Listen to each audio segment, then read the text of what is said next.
Existe no português algumas traduções. Dentre algumas traduções que pegarmos, nós vamos encontrar, em algum momento, alguma tradução. Por exemplo, a gente tem uma tradução chamada de tradução livre. Ela é uma tradução brasileira e ela não coloca ali no início. O texto está em João 1:1. Esse é um texto muito utilizado, inclusive, para defender uma divindade de Yeshua. Tá? Eu estou também, de novo, com uma Bíblia católica. Essa é uma versão chamada versão pastoral. E é uma versão que eu até aconselho os irmãos, sejam eles evangélicos, sejam eles mesmo católicos, terem. É uma versão, é uma Bíblia baratinha. Eu vou ler com você, eu vou seguir aqui a leitura, João, Evangelho de João, Bessorá em hebraico, como chamamos, de João capítulo 1.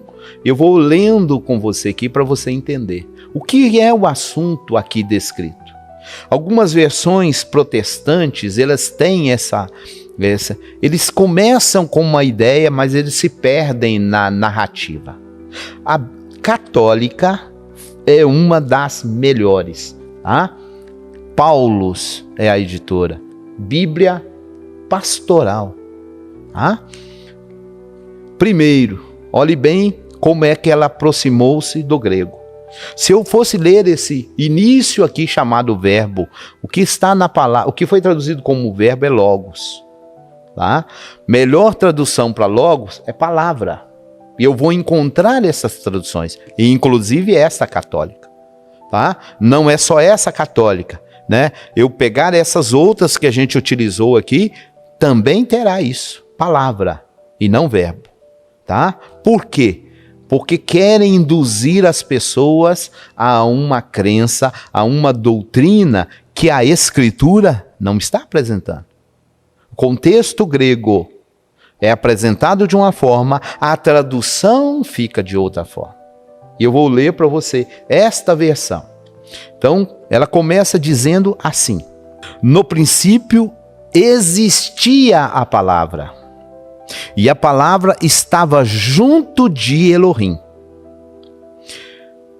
E Elohim era a palavra.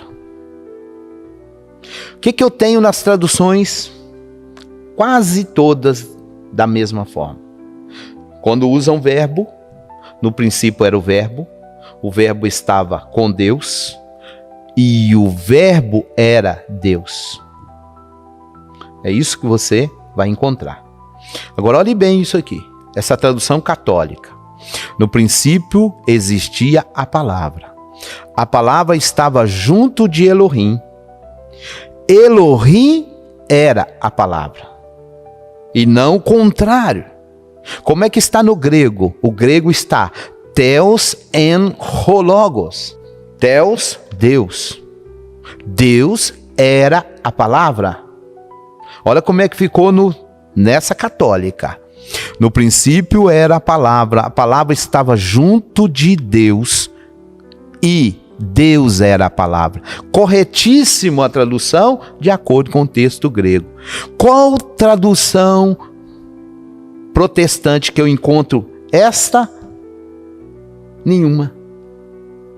Pode procurar quase todas as traduções que você encontrar no português. Ainda não coloca a palavra, mas na hora de colocar essa parte final, Deus era a palavra, como está no grego, eles invertem, para dizer que a palavra era Deus. Eu vou encontrar assim.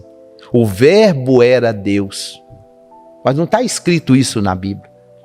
Primeiro, que a tradução deveria ser palavra e não verbo. Mas o verbo quer dizer a mesma coisa. Se eu não tiver a cabeça, que eu quero fazer de verbo uma pessoa. Porque o texto aqui está falando de palavra. Palavra é algo abstrato. Palavra não tem corpo, palavra não tem forma. Como querem dar uma forma. Eu vou continuar lendo para você ver. No princípio, ela estava junto de Elohim. Tudo foi feito por meio dela. E sem ela, nada do que foi feito se fez. Verso 4, o que estava nela era a vida, e a vida era a luz dos seres humanos. Verso 5, essa luz brilha nas trevas e as trevas não a venceram. Verso 6, apareceu um homem enviado por Elohim, seu nome era João. Verso 7, ele veio como um testemunho para dar testemunho da luz, a fim de que todos acreditassem por meio dele. Verso 8, não era ele a luz, mas veio para testemunhar a respeito da luz. Verso 9, esta o quê? A palavra. Esta era a luz verdadeira que, vindo ao mundo, ilumina todos os seres humanos. Esta o quê? Palavra. Então o Eterno fala a sua palavra. Por meio da palavra do Eterno falada, veio tudo a existir. E essa palavra é enviada ao mundo. E é por isso que o verso 9, 10 agora, ela estava no mundo e o mundo foi feito por meio dela. Quem estava no mundo? A palavra. A palavra foi enviada ao mundo. A palavra do Eterno foi enviada ao mundo. Mas o mundo que tinha sido criado por ela não a conhece. Não é isso que está? Mas o que colocaram no português? Nas traduções portuguesas, eles colocaram ele. Por que ele? Porque querem falar de uma pessoa. Mas a pessoa que eles querem colocar aqui no texto, que chamam de Jesus, nós chamamos de Yeshua, ele não vai existir ainda. O que existe aqui nesse relato está falando da palavra. Não tem um ser criado ainda. O ser vai existir daqui a pouco. Vamos continuar lendo aqui bem rápido. Ela estava no mundo e o mundo foi feito por meio dela, mas o mundo não a conheceu. Não conheceu quem? A palavra.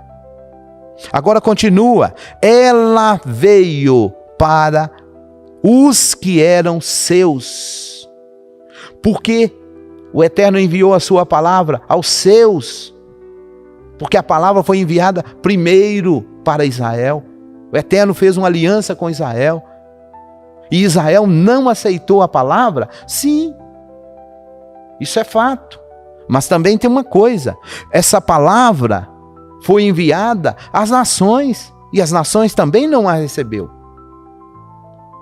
As nações. Aqui eles colocam ele e falam que é o povo judeu rejeitando Yeshua. Não tem Yeshua aqui. Não tem Jesus aqui. Aqui está falando da palavra. A palavra, ela veio para os que eram seus, mas os seus não a receberam. Todo mundo que recebe a palavra, ela, porém, deu o poder de se tornarem filhos de Elohim a todos aqueles que a receberam, isto é, aqueles que acreditam no nome dela. Pois ela não nasceu do sangue, nem da vontade da carne, nem da vontade de um homem, mas de Elohim, porque é o Elohim que fala a palavra, então ela nasce de Elohim. Agora olha para você ver o verso 14. E a palavra se fez carne e armou sua tenda entre nós.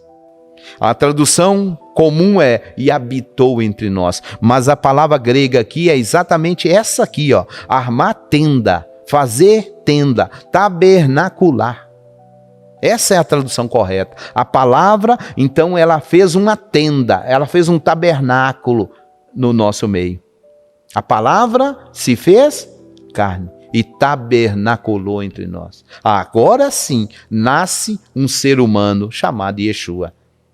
Quando a palavra se faz carne. Tudo que é dito para trás aqui está falando da palavra. A partir de agora, vai surgir um ser. Ele é formado no ventre de uma mulher. A palavra enviada, liberada da boca do Eterno, essa palavra gera no ventre de uma mulher um homem. Então esse homem, ele é a palavra liberada do Eterno para se tornar um ser humano e fazer tabernacular no nosso meio. Então é esse o texto de João. Uma outra observação que podemos fazer é: no passado, Yeshua, pelos teólogos, pelos protestantes e por outros, é mencionado que ele era um anjo.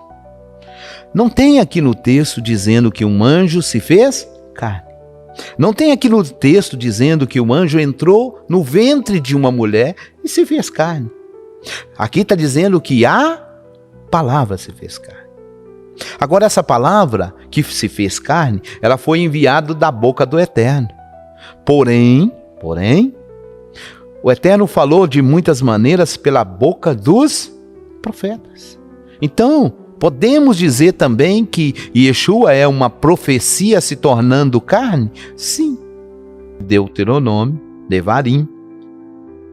Nós vamos encontrar lá o Eterno, pela boca de Moshe, falando aos israelitas: o Eterno levantará no meio de vós um profeta semelhante a mim. Nós vamos encontrar em outros profetas profetizando Yeshua no nosso meio. Como a gente viu, Daniel profetizando Yeshua. Profetizando Yeshua, não só morrendo, como Daniel descreveu, mas Yeshua vindo já na glória, como ele descreve no capítulo 24. Então, quem é Yeshua? Ele é uma profecia que se cumpre no nosso meio. Ou seja, a palavra profetizada pelos profetas se tornando carne no nosso meio e vindo a existir aqui como um servo, como a Bíblia mencionou, inclusive naquele texto de Hebreus capítulo 1, onde o Eterno diz: a qual dos anjos eu disse, hoje eu te gerei. Então teve um momento que Yeshua foi gerado. E como que Yeshua é gerado? Quando a palavra do Eterno se faz carne.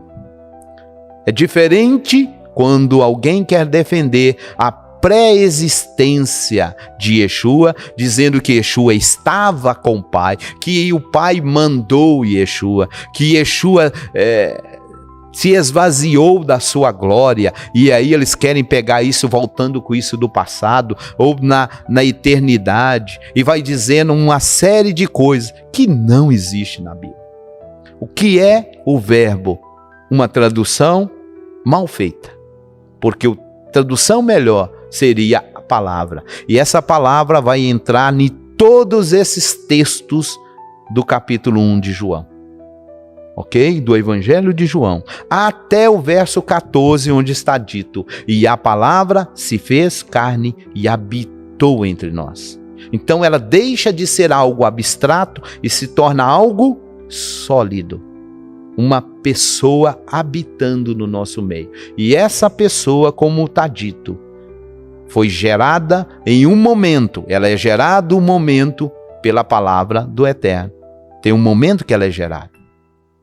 Não vou me ater a detalhes sobre isso, mas isso está na Escritura dizendo: hoje eu te gerei. Então, antes ele não era gerado, ou antes ele não existia, até o dia em que foi gerado. Quando um ser humano é gerado no ventre, é a partir daquele momento que é contado o ser humano. O que existe antes do ser humano não é contado como ser humano, mesmo que exista algo antes. Mas não é chamado de ser humano. Há um momento da geração, é que a partir dali é gerado um ser humano. E é a mesma coisa com relação a Yeshua. A diferença é que a palavra faz essa obra. Baruch Hashem.